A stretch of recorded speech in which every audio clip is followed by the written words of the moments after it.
Nous sommes à la boutique Faso Beau-Texte. Ici, nous exposons tous les différents produits que nous faisons, voilà, qui viennent de l'atelier. On est actuellement dans une lancée de réorganisation.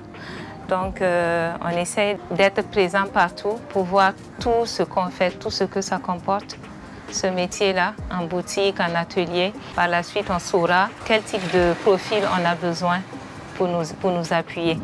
Donc, présentement, je suis dans la partie créative. Créative, c'est la création de motifs, le développement de nouveaux produits. Je suis tout le temps à la recherche de nouveaux produits à mettre en boutique. Et puis, je m'occupe aussi du volet marketing, communication. Voilà, j'ai fait des études en communication d'entreprise, relations publiques. Et donc, c'est ce que je mets au profit de l'entreprise familiale. Je suis chargée de la gestion. C'est gestion dans plusieurs domaines. Voilà, gestion administrative, gestion comptable. On peut mettre encore gestion du stock de matières premières ou des produits finis.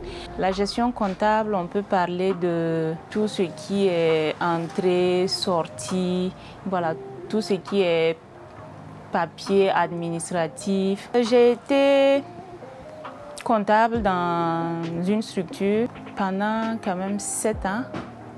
Avant ça, j'étais caissière dans une autre entreprise. Par la suite, je me suis dit, mais pourquoi pas venir aux côtés de la maman. Avec les connaissances que j'ai, on peut mieux développer, fructifier ce qu'elle fait déjà. Voilà, donc c'est ce qui m'a amené à laisser tomber ce que je faisais, boulot de comptable, et à rejoindre la maman dans Faso Beau-Texte. Tout a commencé en 1987 avec ma mère. Donc ma sœur est née et ensuite je suis née. Et à l'âge de 5 ans, on était déjà initiés à travers la bobine. On s'amusait à le faire et c'est à partir de là qu'on a commencé à aimer la chose. Et donc au fur et à mesure qu'on grandissait, ma mère ne nous lâchait pas. Donc on apprenait à faire la chaîne. On apprenait ensuite à monter un pain sur un métier, à nous asseoir et à tisser. Et chaque fois qu'on finissait un pain, on était très fiers. Qu'est-ce qui m'a poussée à venir travailler avec ma mère? D'abord, en 2017, j'ai effectué un voyage aux États-Unis où je suis restée 5 mois comme touriste. Comme touriste, ça veut dire tu ne travailles pas. Et donc, tout ce temps où je ne travaillais pas, ça m'a permis de prendre de la hauteur pour réfléchir. Et aussi, je passais du temps sur les réseaux sociaux et je pouvais voir des entreprises au Burkina qui naissaient dans le domaine du tissage, qui brillaient. Tout le monde en parlait au pays.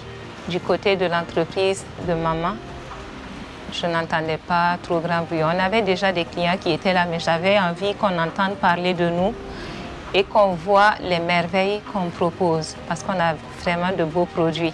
Dans mon entourage aussi, j'ai des aînés ou bien même des tontons qui m'ont beaucoup encouragée dans ce sens-là. Il y a un particulièrement, lui, il m'a toujours dit, tu as intérêt à venir dans la structure de maman, parce que si tu ne le fais pas, tu pourrais le regretter un jour.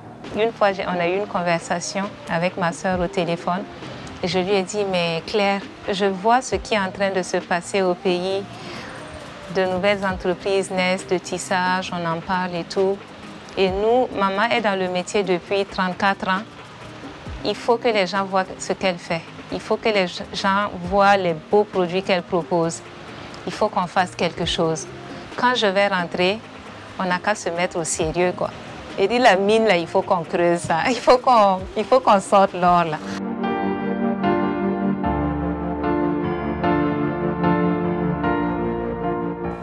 Moi, c'était mon souhait.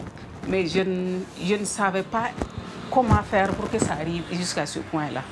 Et maintenant, c'est quand les filles se sont décidées maintenant pour venir travailler avec moi, j'étais fière de moi-même parce que je savais qu'avec leur connaissance, ça va grandir. Ça ne sera plus comme moi, ce que moi j'ai fait.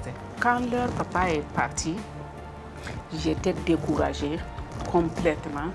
Je ne voulais rien faire maintenant et je voyais que ça, que je reste comme ça jusqu'à la fin de ma vie aussi. Je n'avais plus quelque chose dans la tête pour faire quelque chose.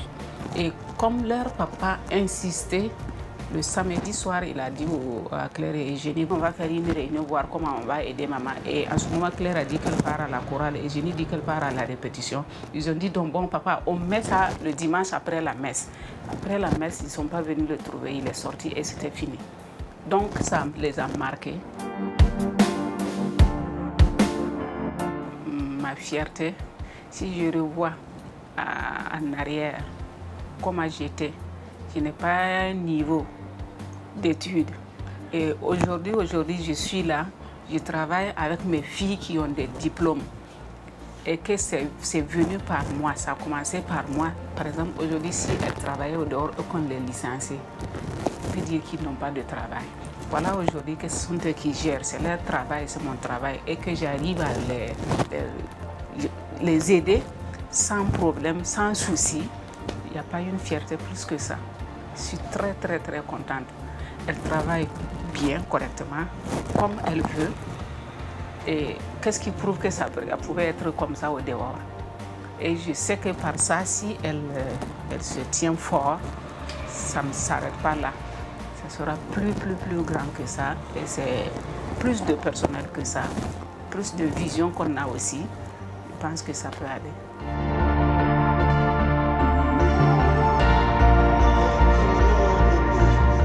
Il faut dire d'abord que venir et vouloir apporter un changement à quelque chose qui existait et qui était dirigé par quelqu'un, comme la personne l'entend, c'est pas chose aisée.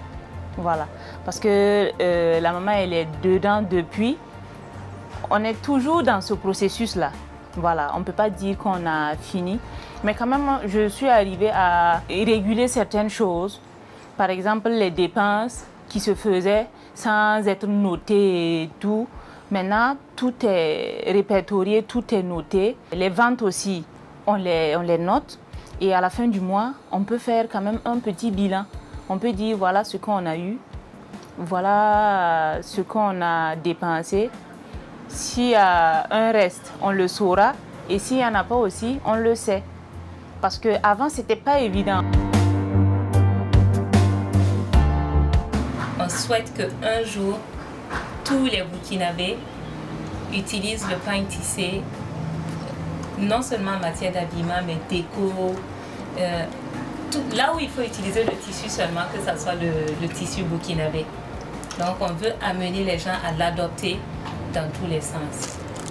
Et pour ça, il faut proposer des trucs, des tissus attirants, les différents types de qualités de tissus, doux, enfin, léger, lourd, tout ce qu'il faut. Si c'est pour habiller des fauteuils, il faut quelque chose de lourd. Si c'est pour l'habillement, il faut adoucir le tissu. En tout cas, on veut retravailler le tissu de sorte à ce qu'on n'ait plus à envier les tissus d'ailleurs.